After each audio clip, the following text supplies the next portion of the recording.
Good day, I am April C. Pasha from BE Ed 2B.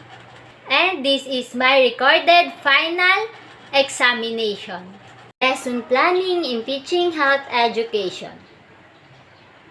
General overview of the lesson.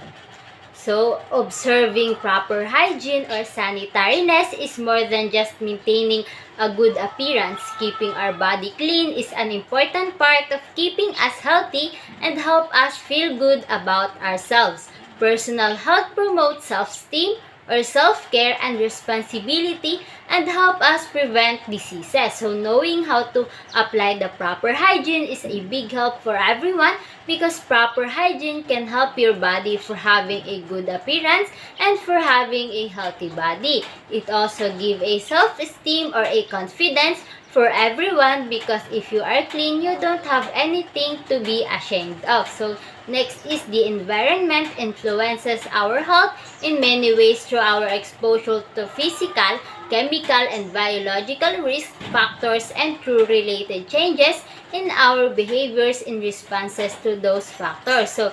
So in the place where a person lives, it has a big effect on our body. Just like when your place is not clean, you can catch bacteria in it which will cause you to get sick.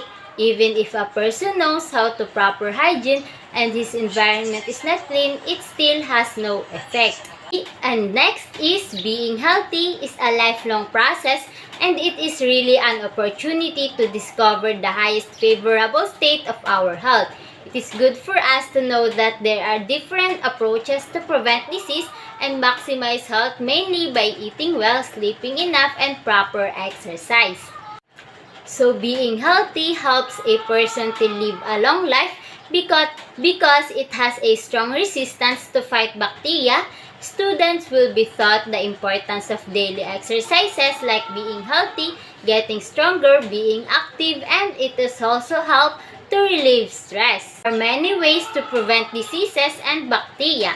First is be clean, learn proper hygiene, eat nutritious food, drink 8 glasses of water a day, and many more.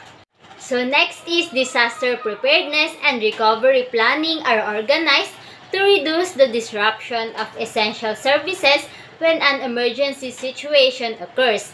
Emergency communication planning is a key component of any disaster plan. Disaster plans should be flexible enough to adapted to particular emergency situation. Being prepared for any disaster helps to prevent them. So every classroom needs to have a plan and talk about what to do in the event of disaster. The plan should be easy for every student to see. It is necessary that the students know what are they gonna do in the case of disaster. Tell to the students, don't panic and do what the teacher says. So our next topic is about the general objectives or unit objectives. So first is identify habits of good grooming. If the child know how to do the proper hygiene, the child has a chance to have a good looking or good grooming because cleanliness makes the people or the children have a good appearance or good looking.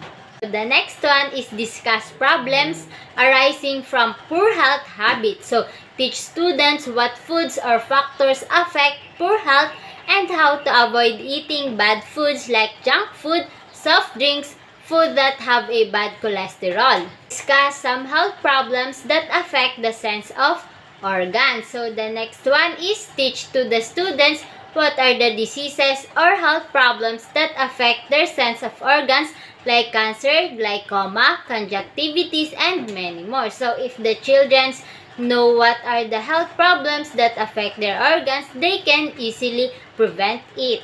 Is discussion about communicable and non-communicable disease.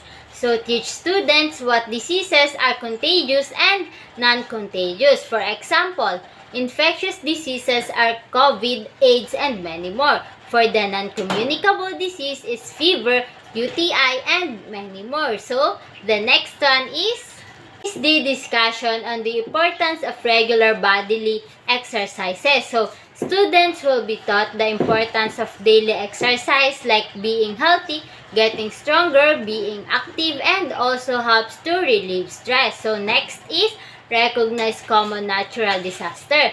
Teach children how to recognize natural disasters like hurricane, flood, and earthquakes. Also teach students how to avoid it and what to do. So next is discuss appropriate safety measures during emergency situation.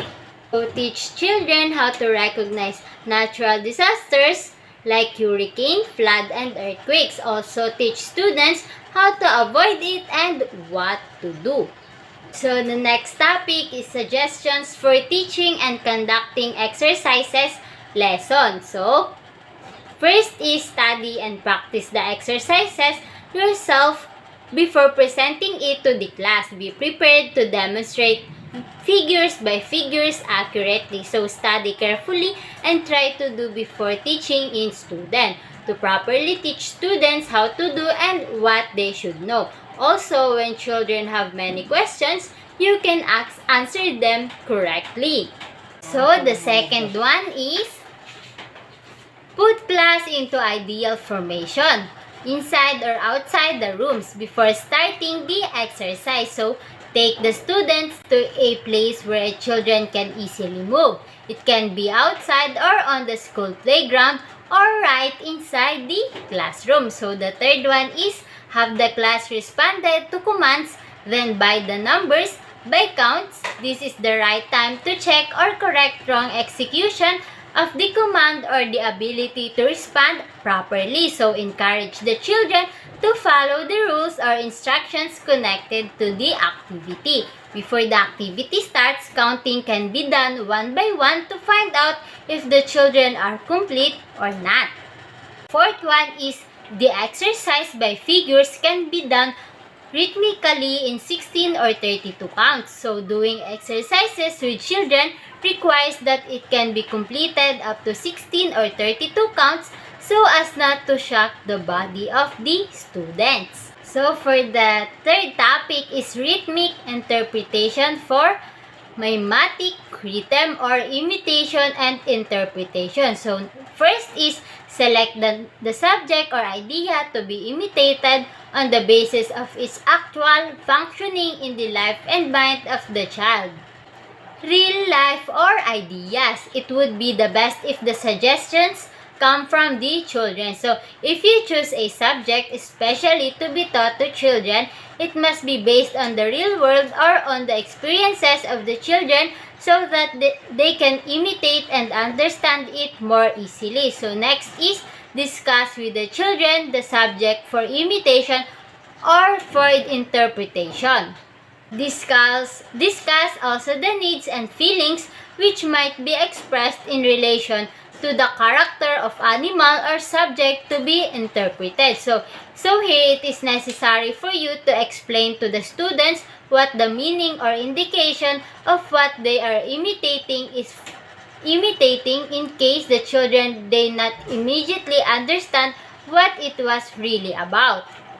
You also need to discuss with them what emotions or feelings are embedded in the subject that they will imitate so that when they imitate it, they will feel it. So, third one is after listening to the music, the entire group might try the activity at the same time. So, after the students listen to the music, immediately have them perform or imitate it to find out what their first understanding of what they listen to. After they imitate it, discuss with them what the meaning of that. So, the fourth one is praise those who show originality to discourage imitating others. So, praise or give a prize to the group that did exactly what they understood, not the group that just imitated what the other group do. So, the fifth one is trying out the best ideas expressed by the children. May provide opportunities for them to develop their own standards in judging good impressions as well as for comparing their ideas with other performance. So, the purpose of having the students imitate what they have heard is to give them the ability to judge or give comment on what they have seen. And for the last topic is dramatized rhythm. So, the first one is select nursery rhymes, poems, stories, or songs which are significant to the interest of the child at that time. So the materials may have been taken up in language, arts, or in other sources. So when selecting a subject, make sure it is based on the student's interest, because if they don't have interest, they won't be able to do what you're asking them to do properly. So for the second one is select music that fits the rhythmic phrase of dramatization. So choose music that fits the dramatization you are having the children do. So it's just like the music that will be exciting so that students will like it. So the third one is discuss the story or poem as a whole with the class so that children can get the whole picture of the plot, the characters, the needs and the feelings, the actions, and etc. So discuss with the students what are the important things they should know about having a dramatization, like plot, characters, feelings, or the emotion. So the fourth one is let the children suggest what part may be adapted to rhythmic words. So, let the students suggest which part they will imitate to see if they can imitate the part that they chose. The fifth one is permit the free expressions of many ideas, accompanied by group discussions on the qualities of each in respect to what is needed on the basis of the standards discussed. So let them make their own expressions and own understanding in the activity they are doing. So make sure that what they are doing is still based on the instruction given by the teacher. So the sixth is plan with the children how the parts are assembled for presentations. So get involved in the students' planning of how they will do the activity so that you also know how they thought about and help each other to do this activity. So the last one is presentation of rhythmic dramatization. So lastly is the presentation of the students on how they will do the rhythmic dramatization they planned. Thank you for watching.